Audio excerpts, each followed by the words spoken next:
Hello students, this is Monika Singh and welcome to my YouTube channel. तो आज हम करेंगे हमारा क्लास 9th का maths chapter 5 Euclid's geometry. Okay, तो ये जो वीडियो है हमारा इंट्रोडक्शन वीडियो है। इस वीडियो में हम देखेंगे कि आपको इस चैप्टर में कौन से टॉपिक्स क्लियर करने हैं। अगर आप ये वीडियो देखते हो तो आपको जितनी भी बेसिक चीज है वो आपको क्लियर हो जाएंगी। ओके, तो देखो अभी आप वैसे आप बोर्ड देख रहे होगे तो आपको लग रहा होगा मैम ने तो बहुत कुछ लिखा है, इस पे इतना थ्योरी टाइप लिखा है, तो आपको लग रहा है कि इसमें आपको थ्योरी पढ़ना होगा, राइट? तो यस यू आर राइट, इसमें आपको ज्यादातर क्या पढ़ना है, थियरीज पढ़ना है। ठीक है, तो देखो हमारा चैप्टर का नाम क्या है, इक्लिड्स ज्योमेट्री। अभी ज्योमेट्री मतलब क्या होता है, तो अगर बेसिकली आप समझोगे तो आप साइंस पढ़ते हो, साइंस में तीन पार्ट होते हैं, साइंस के भी तीन पार्ट होते हैं ना। क्या क्या होता है, फिजिक्स होता है, बायोलॉजी एंड केमिस्ट्री। वैसे ही मैथ्स में भी पार्ट होता है, इसके आपका हो गया अर्थमेटिक, फिर होता है आपका ज्योमेट्री एंड देन आपका होता है अलजेब्रा। अर्थमेटिक में आप क्या पढ़ते हो, नंबर सिस्टम पढ़ते हो, रैशनल नंबर, होल नंबर, जो भी आप नंबर्स के बारे में पढ़ते हो सब क्या होता है आपका,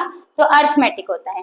ज्योमेट्री मतलब फिर अलजेब्रा पे आते हैं। अलजेब्रा मतलब जो भी आप ये नंबर्स, वेरिएबल्स, कांस्टेंट, कोएफिशिएंट, ये सब आप पॉलिनोमियल्स सब पढ़ते हो, ये सब किस में आता है आपका, तो ये सब आपका अलजेब्रा में आता है। और जो आपका ज्योमेट्री, ज्योमेट्री क्या होता है, ज्योमेट्री में आप क्या पढ़ते हो, ज्योमेट्री में आप जो भी शेप रिलेटेड पढ़ते हो वो किसमें आता है, हमारा ज्योमेट्री में आता है। जैसे कि पॉइंट्स क्या होता है, लाइंस क्या होता है, लाइन सेगमेंट क्या होता है, फिर आपका हो गया कि आप जब आप फाइंड करते हो एरिया ऑफ स्क्वायर फाइंड करते हो, पेरीमीटर ऑफ स्क्वायर फाइंड करते हो, वॉल्यूम ऑफ क्यूब, ये सब फाइंड करते हो, जो भी आप एरिया पेरीमीटर सब निकालते हो, शेप्स का, पॉलीगन्स के बारे में पढ़ते हो, वो किस सब किसमें आता है, तो हमारा ज्योमेट्री में आता है। ओके, तब इक्लिड्स ज्योमेट्री, तो देखो अब इक्लिड्स ज्योमेट्री मतलब क्या होता है, अब उस पर आते हैं। तो देखो Euclid's geometry is the study of geometry based on logical system of axioms, postulates and theorems. ठीक है, पहले मैं आपको इसमें तीन वर्ड का मतलब बता देती हूँ। एक्सियोम्स मतलब क्या होता है, एक्सियोम्स और पोस्टुलेट्स दोनों क्या होता है, कुछ असम्पशंस होती है, कुछ स्टेटमेंट होता है, मतलब कोई एक स्टेटमेंट जिसे हमने एज्यूम किया है, राइट? तो उसको सब क्या मानते हैं, सच मानते हैं, विदाउट एनी प्रूफ, मतलब उसको कोई भी प्रूफ करने की जरूरत नहीं है, वो असम्पशन को सब क्या मानेंगे, सच मानेंगे, राइट? पर ये जो पर दोनों के बीच में डिफरेंस क्या है कि जो एक्सियोम्स है वो यूनिवर्सल, यानी कि हर जगह वो अप्लाई होता है, हर जगह अप्लाई होता है। वही जो पोस्टुलेट है वो खाली किस में यूज होता है, तो ज्योमेट्री में यूज होता है। ठीक है, ये इन दोनों के बीच का डिफरेंस है। अब ये थ्योरम्स क्या होता है, तो थ्योरम्स को हम प्रूफ कर सकते हैं और हम करते भी है थ्योरम्स को प्रूफ, राइट? तो थ्योरम्स में हम प्रूफ करते हैं, इन दोनों में हम विदाउट प्रूफ सब उसको सच मानते हैं, यही होता है। तो अब इक्लिड्स ज्योमेट्री मतलब क्या होता है कि एक ऐसा स्टडी ऑफ ज्योमेट्री होता है जिसमें हम लॉजिकल सिस्टम से पढ़ते हैं एक्सियोम्स, पोस्टुलेट्स एंड थ्योरम्स को। तो अभी जो एक्सियोम्स, पोस्टुलेट्स एंड थ्योरम्स है इसको हम और डिटेल में डीप में पढ़ेंगे आगे। ओके, तो अभी देखो इसमें क्या दिया है, it is a systematic way of understanding geometry where every result is proved step by step from basic assumptions. यानी कि ये एक सिस्टमैटिक वे है ज्योमेट्री को समझने का, जिसमें जो भी आंसर आपका आता है, रिजल्ट आता है, उसको आप स्टेप बाय स्टेप क्या करते हो, तो असम्पशन से समझते हो, प्रूफ करते हो। ठीक है, असम्पशन के जो भी एज्यूम कर रहते हो उससे स्टेप बाय स्टेप उसको प्रूफ करते हो। तो यही हमारा क्या है, इक्लिड्स ज्योमेट्री है। अब इक्लिड्स ज्योमेट्री में आपको ज्योमेट्री का मतलब समझ में आ गया, इक्लिड्स ज्योमेट्री का मतलब भी समझ में आ गया, पर इक्लूड आखिर में क्या है, तो इक्लूड आखिर में क्या है वो नहीं पता करना है, इक्लूड कौन थे वो पता करना है। यानी कि ये जो इक्लूड है वो एक पर्सन का नाम है। ओके, तो देखो अभी हु इज इक्लूड, अभी इक्लूड कौन थे, तो देखो Euclid was a teacher of mathematics at Alexandria in Egypt. तो अभी जो इक्लूड है वो बेसिकली क्या थे, तो वो एक ना इजिप्ट है, इजिप्ट में एक सिटी है, सिटी का नाम क्या था, अलेक्जेंड्रिया, राइट? तो इजिप्ट है, इजिप्ट में एक शहर, सिटी का नाम है, शहर का नाम है अलेक्जेंड्रिया। वहां के वो क्या थे, तो मैथमेटिक्स टीचर थे, यानी कि टीचर ऑफ मैथमेटिक्स, मैथ्स के वो वहां पे टीचर थे। Okay, popularly known as father of geometry, और वो किस नाम से वहां पे जाने जाते थे, पॉपुलर थे, तो फादर ऑफ ज्योमेट्री के नाम से वो वहां पे पॉपुलर थे, या फिर उनको हम अभी भी जानते हैं, उनको इन्हीं से वही कहा जाता है उनको। ठीक है, उपाधि दी गई है। तो कि आपको ये समझ में आया कि what is Euclid's geometry, who is Euclid. अब ये जो इक्लिड्स थे, अभी नेक्स्ट टॉपिक है Euclid's definitions, axioms and postulates. अभी जो इक्लिड्स है उन्होंने हमें कुछ डेफिनेशंस दिया था, एक्सियोम्स दिया था, पोस्टुलेट्स दिया था। तो पहले हम क्या पढ़ेंगे, डेफिनेशंस के बारे में पढ़ेंगे कि डेफिनेशंस क्या क्या दिया था। तो हमेशा याद रखो कि जो भी आप इसमें डेफिनेशंस किसके बारे में दिया है आपको, line, point, line segment, surface, plane surface.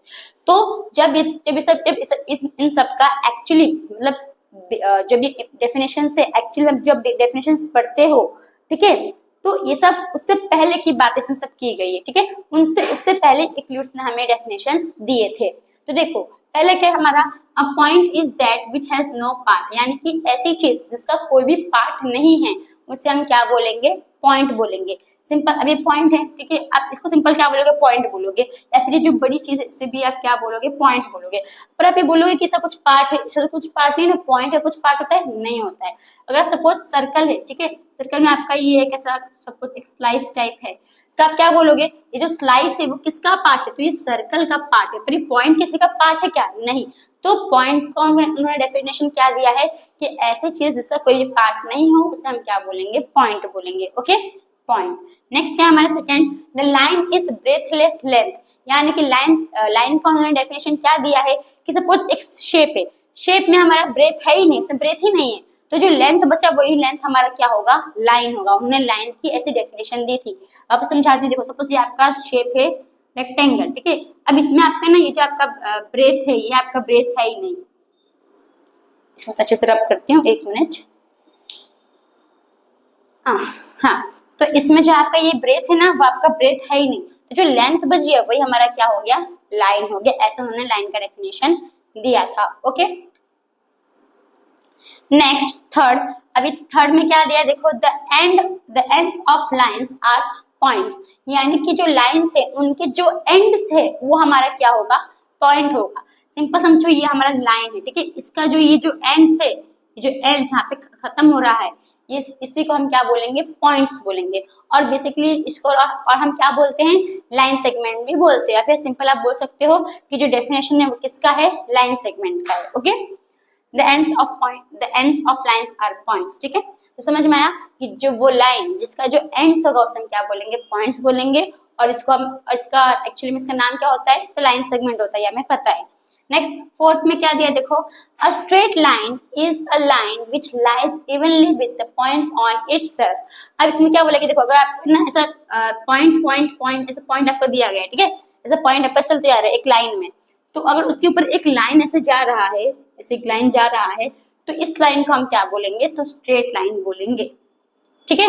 Evenly मतलब उसका हर एक पॉइंट के बाद एक पॉइंट जा रहा है, evenly lies evenly with the points, मतलब कि एक पॉइंट है, उसके बाद एक और पॉइंट, उसके बाद एक और पॉइंट, उसके बाद एक और पॉइंट, जैसे जो पॉइंट आपका जा रहा है उसके ऊपर जो लाइन जा रहा है उस लाइन को हम क्या बोलेंगे, स्ट्रेट लाइन बोलेंगे। ये आपको फोर्थ में बोला है। फिफ्थ में क्या बोला है, a surface is that which has length and breadth only, यानी कि अब सरफेस क्या होता है जिसमें लेंथ ब्रेथ रहेगा उसी को हम क्या बोलोगे, सरफेस बोलोगे।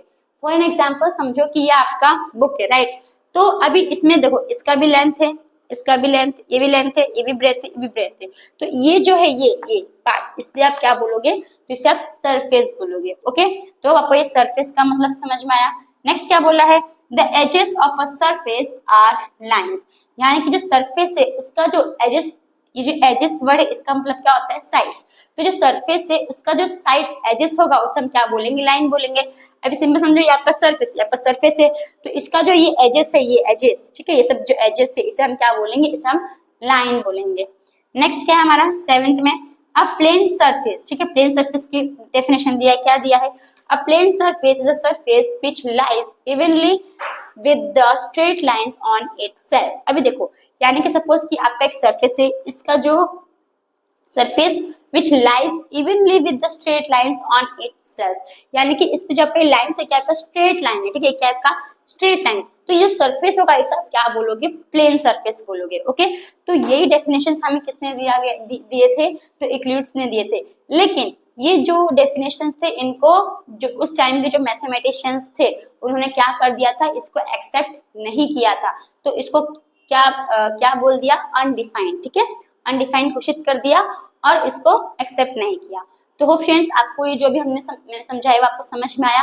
तो डेफिनेशंस हो गया, अब हम आते हैं हमारे एक्सियोम्स के ऊपर।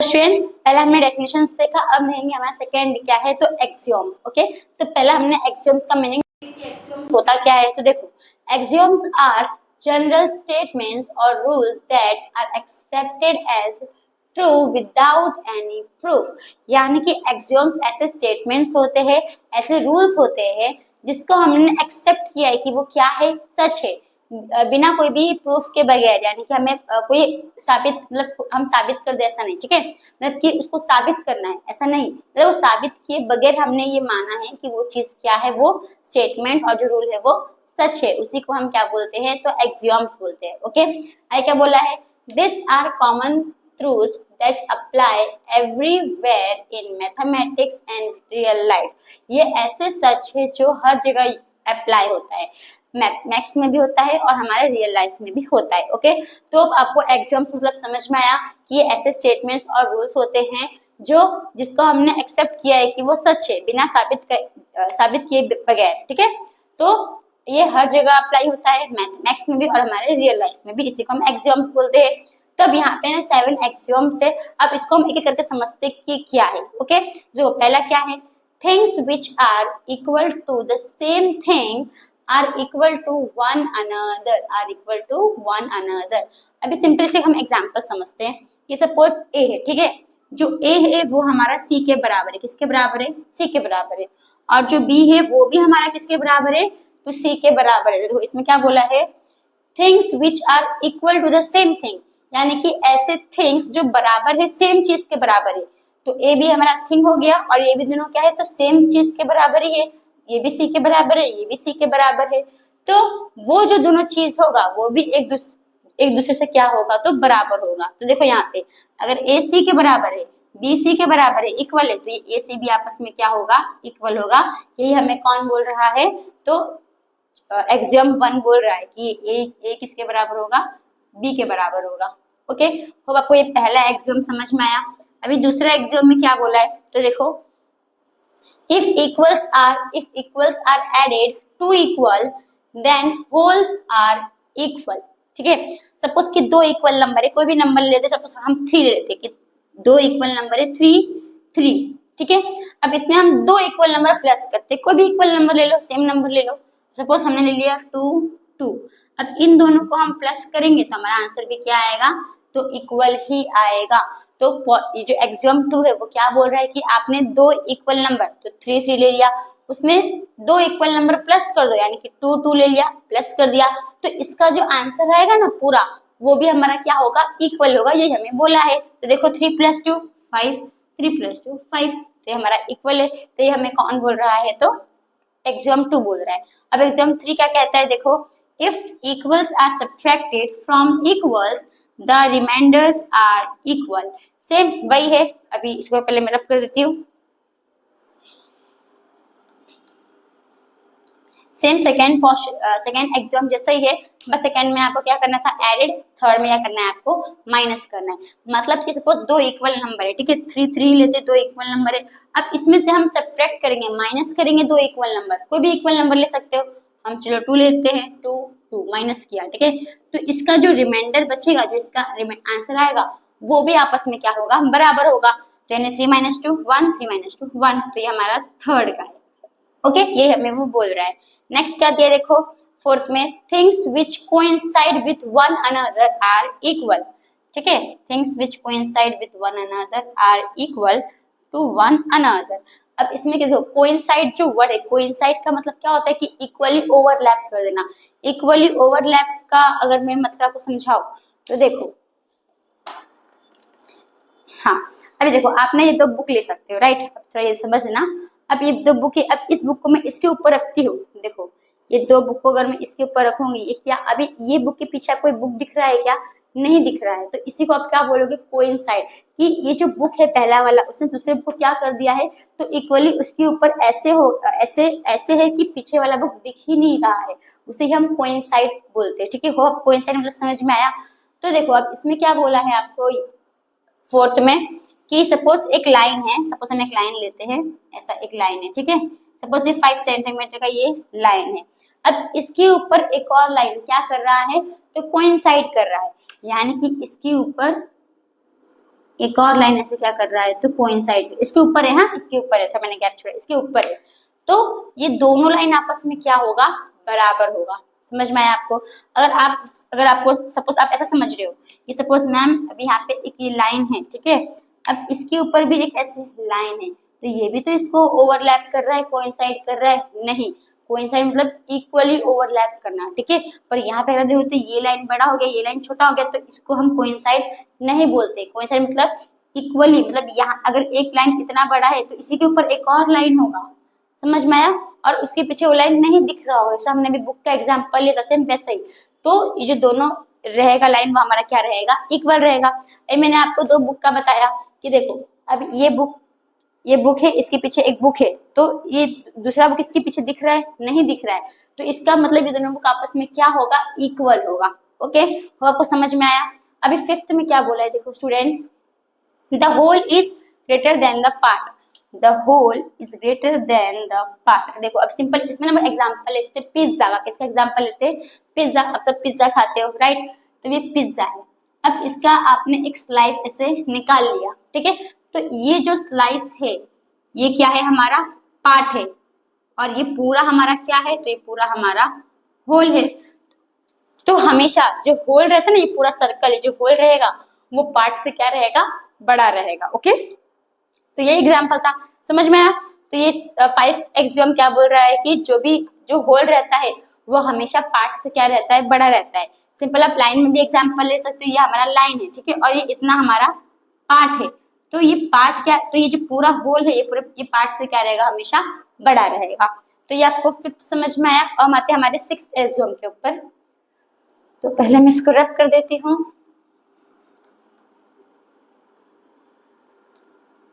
तो देखो अभी सिक्स्थ में क्या दिया है, things which are double, things which are double of the same things, यानी कि एक सेम चीज है, ठीक है, सेम चीज यानी कि हम कोई भी सेम नंबर हो सकता है। सपोज हम ले लेते हैं 5 5 5, ठीक है, सेम थिंग्स है, सेम नंबर से। अब इसका double are equal to one another, यानी कि सेम चीज है, दो सेम चीज है, उसका हम डबल करेंगे। डबल यानी कि 2 होता है, 2 से मल्टीप्लाई करोगे। डबल मतलब आपने डबल ट्वाइस थ्राइस तो पढ़ा ही है, तो डबल मतलब 2 से मल्टीप्लाई करोगे। तो अगर मैं इसको 2 से मल्टीप्लाई करूंगी, इसको 2 से मल्टीप्लाई करूंगी, तो इसका जो हमारा आंसर आएगा ना वो क्या आएगा, दोनों का आंसर बराबर आएगा। तो देखो 2 5 10, 2 5 10, तो ये हमें क्या बोल रहा है, ये चीज हमें एक्सियम 6 बोल रही है कि कोई भी दो सेम चीज है, तो हमने 5 5 सेम चीज ले लिया, सेम नंबर ले लिया। अब उसका हम डबल निकालेंगे, डबल यानी कि 2 से क्या करोगे, मल्टीप्लाई, 2 से मल्टीप्लाई कर दिया, 2 से मल्टीप्लाई कर दिया, तो ये दोनों का जो आंसर भी आएगा ना वो हमारा क्या होगा, इक्वल होगा। ओके, नेक्स्ट अभी 7 का देखो, things which are halves of the same things are equal to one another, यानी कि देखो अभी इसमें मल्टीप्लाई था, अब हाफ यानी कि उसका आधा, तो देखो इसका सेम चीज का मतलब सेम थिंग्स है उसका आधा, हाफ यानी कि आधा निकालेंगे, तो जो उसका आंसर आएगा ना वो भी एक दूसरे से क्या होगा, इक्वल होगा। सिंपल एग्जांपल लेते हैं 10, 10 हमारा क्या हो गया, सेम चीज हो गया, सेम नंबर है राइट। अब इसका आधा यानी 2 से डिवाइड करोगे, तो 2 से डिवाइड करोगे तो इसका आंसर क्या आएगा, 5, इसका भी आंसर क्या आएगा, 5। तो ये हमें बोला है 7 में भी। ओके, तो ये हमारे 7 एक्सियोम्स थे। होप आपको 7 एक्सियोम्स समझ में आया, आए। अब हम आते हैं हमारे पोस्टुलेट्स के ऊपर। तो स्टूडेंट्स हमारा थर्ड क्या है, तो थर्ड है हमारा पोस्टुलेट्स। ओके, अभी पोस्टुलेट्स क्या होता है, देखो अ postulate is a specific assumption related to geometry that is accepted as true without any proof, ठीक है। पोस्टुलेट मतलब सेम वही हमारा एक assumption होता है, स्पेशल assumption होता है ज्योमेट्री में, जिसे हम एक्सेप्ट करते हैं कि वो क्या है, सच है विदाउट एनी प्रूफ के। ओके, अभी this are basic rules used to study geometry, और ये बेसिक रूल्स होते हैं जिससे हम ज्योमेट्री को पढ़ते हैं। ओके, जिसको हम यूज करते हैं ज्योमेट्री पढ़ने के लिए। तो देखो इसे हमारे पास कितने पोस्टुलेट्स है, 5 पोस्टुलेट्स है, तो इसको हम एक एक करके समझेंगे। तो पहला क्या दिया है, देखो a straight line may be drawn from any one point two any other point, यानी देखो क्या बोला है कि सपोज एक पॉइंट है, फिर आप कोई भी दूसरा पॉइंट आप कहीं भी बना दो, सपोज मैंने यहाँ पे बना दिया, तो ये पॉइंट को इस पॉइंट को जोड़ोगे तो ये हमारा क्या बनेगा, एक स्ट्रेट लाइन बनेगा। यानी कि एक पॉइंट को आप कोई भी दूसरे पॉइंट के साथ जोड़ो तो आपका क्या बनेगा, एक स्ट्रेट लाइन बनेगा। ओके, सपोज अगर यहाँ पे एक पॉइंट है, यहाँ पे एक पॉइंट है, तो ये भी हमारा क्या बनेगा, एक स्ट्रेट लाइन ही बनेगा। तो ये हमारा पोस्टुलेट 1 बोल रहा है। ओके, नेक्स्ट सेकंड क्या बोला है, a terminated line can be produced indefinitely, यानी कि एक टर्मिनेटेड लाइन है ऐसा, वो है ना दो मतलब इनडिफिनाइटली का प्रोड्यूस हो सकता है, यानी कि ये हो सकता है, देखो ऐसा आपका जा सकता है, इसको हम क्या बोलेंगे, प्रोड्यूस होना, ठीक है। यहाँ से भी वो आगे तक जाएगा और यहाँ से भी वो आगे तक जाएगा। तो ये सेकंड लाइन बोल रहा है कि कोई भी टर्मिनेटेड लाइन होगी, क्या होगी, टर्मिनेटेड लाइन, तो वो क्या होगी, दोनों तरफ से आपका बढ़ते जाएगा, यहाँ से भी जाएगा और यहाँ से भी जाएगा। ओके, नेक्स्ट क्या बोला है, देखो आपने टर्मिनेटिंग नॉन टर्मिनेटिंग पढ़ा होगा, ठीक है, 9th आपने पढ़ा था टर्मिनेटिंग नॉन टर्मिनेटिंग। टर्मिनेटिंग मतलब क्या होता है, पॉइंट के बाद चलते रहता है, ठीक है, मतलब पॉइंट सेम नंबर आएगा वो चलते रहेगा, और नॉन टर्मिनेटिंग मतलब कि स्टॉप हो जाता है, यही होता है, राइट। फिर तो टर्मिनेटेड लाइन मतलब क्या रहेगा, वो क्या रहेगा, कंटिन्यूअस, वो आगे बढ़ता बढ़ते दोनों साइड से क्या होगा, बढ़ते जाएगा। ओके, नेक्स्ट क्या बोला है, देखो a circle can be drawn, a circle can be drawn with any center and any radius। अब इसमें क्या बोला है, देखो कि एक सर्कल है, उसको आप कोई भी रेडियस या फिर कोई भी सेंटर से पॉइंट करो, आपका सर्कल फॉर्म होगा, बनेगा। सिंपल, आप प्रोटेक्ट ये लेते हो प्रोटेक्टर, ठीक है, सॉरी प्रोटेक्टर नहीं, राउंडर, राउंडर को आप कहीं भी प्लेस करो, वो आराम सर्कल बन जाएगा, बन जाएगा। कितने भी रेडियस का आप सर्कल बना सकते हो, इतने रेडियस का भी सर्कल बना सकते हो, इतने रेडियस का भी सर्कल बना सकते हो, राइट। तो इसमें पोस्टुलेट 3 क्या बोल रहा है कि अगर आपको कोई भी सर्कल फॉर्म करना है, जिसको आप कितना भी रेडियस का बना सकते हो और कोई भी सेंटर से बना सकते हो। ओके, नेक्स्ट 4 क्या है आपका, all right angles are equal to one another, यानी कि जितने भी राइट एंगल्स होते हैं वो हमेशा एक दूसरे से क्या रहेंगे, तो इक्वल रहेंगे। सिंपल समझो, अब ये क्या है आपका, ये आपका राइट एंगल है, ये क्या है आपका, ये भी आपका राइट एंगल है, स्ट्रेट है ना, ये भी स्ट्रेट है, ये भी स्ट्रेट है, तो क्या फॉर्म होगा, राइट एंगल फॉर्म होगा। ये क्या है आपका, ये भी राइट एंगल है, ये क्या है आपका, ये भी एक राइट एंगल है। ओके, ये क्या है आपका, ये भी एक राइट एंगल, स्ट्रेट है, ये भी स्ट्रेट है, ये भी स्ट्रेट है, तो ये भी आपका क्या होगा, राइट एंगल होगा। फिर कैसे ड्रॉ, ये भी क्या होगा आपका, राइट एंगल ही होगा, क्योंकि ये भी लाइन स्ट्रेट है और ये भी लाइन स्ट्रेट है, ठीक है। तो समझ में आया, तो जितने भी राइट एंगल्स है सब क्या है हमारा, इक्वल है, क्या बोल रहे हैं हमें, तो पोस्टुलेट 4 बोल रहा है। तो होप आपको इतना समझ में आया। अभी देखो 5th में क्या दिया है, तो ये तो बहुत ही बड़ा है, तो देखते क्या दिया है इसमें।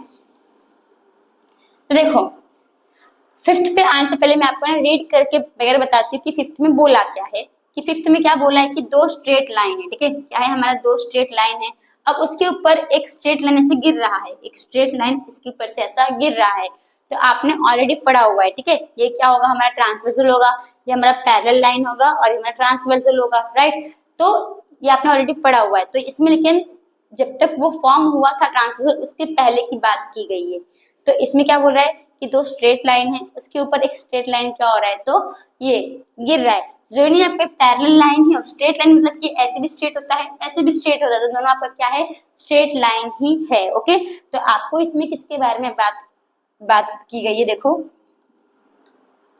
तो देखो सपोज 2 स्ट्रेट लाइन है, ऐसे आपका स्ट्रेट लाइन है, ठीक है, समझिए आपका स्ट्रेट लाइन है ऐसे, और इसके ऊपर एक आपका स्ट्रेट लाइन क्या किया है, तो गिरा है।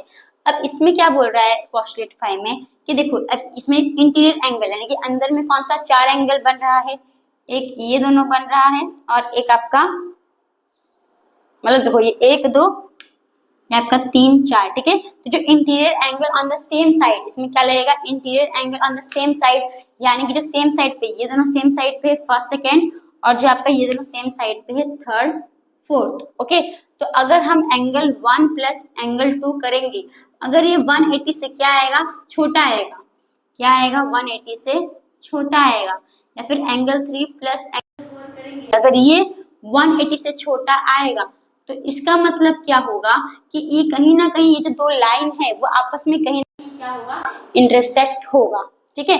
अगर ये 180 के बराबर रहेगा तो आपका पैरेलल लाइन होगा ये दोनों, राइट। अभी यहाँ पे आपको क्या लग रहा है, कौन सा लाइन आपका थोड़ा झुका हुआ है, ये 3 4 ये वाला एंगल आपका झुका है, तो इसको आप थोड़ा एक्सटेंड करोगे ना, बढ़ाओगे, तो ये कहीं ना कहीं क्या होगा, हमारा इंटरसेक्ट होगा। समझ में आया। तो वही पोस्टुलेट क्या बोलता है कि सपोज 2 स्ट्रेट लाइन है, उसके ऊपर एक स्ट्रेट लाइन गिर रहा है। अब इसमें जो 2 साइड के जो इंटीरियर एंगल है, तो सेम साइड के जो इंटीरियर एंगल होते हैं, अभी आपको देखो ये साइड हो सकता है 180, पर ये वाला 180 होगा नहीं।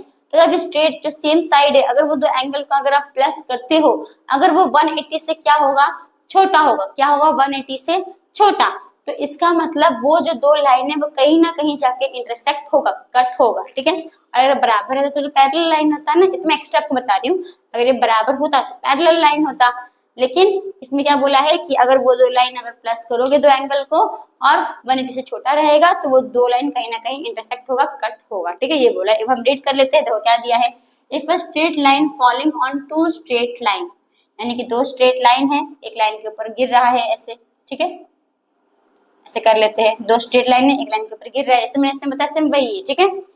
Makes the interior angle on the same side, अब इसके जो इंटीरियर अंदर का जो एंगल है वो सेम साइड वाला, ठीक है, उसको हम क्या करेंगे, टुगेदर लाएंगे, यानी कि प्लस करेंगे, और उसको जो प्लस किए, अगर वो दो राइट एंगल मतलब कि 180 डिग्री होगा, 90 प्लस 90 180 डिग्री, अगर उससे छोटा होगा तो then the two straight lines is produced, ठीक है, मतलब कि इसमें देखो सिंपल क्या बोला है, दो स्ट्रेट लाइन है, उसके ऊपर एक स्ट्रेट लाइन गया, तो मेक्स द इंटीरियर एंगल, जिसका इंटीरियर एंगल बना, अंदर का जो एंगल बना सेम साइड वाला, अगर आप उसको टुगेदर यानी कि साथ में लेकर आओगे, तो अगर ये 180 से छोटा है, टू राइट एंगल यानी कि 180, अगर ये 180 से छोटा है, तो जो दो लाइन जिस साइड में आपने प्लस किया और जो साइड इसका 180 से छोटा आ रहा है, तो उसका जो दो लाइन रहेगा, इसको आप प्रोड्यूस यानी कि बढ़ाओगे, एक्सटेंड करोगे, तो कहीं ना कहीं क्या होगा, हमारा इंटरसेक्ट होगा।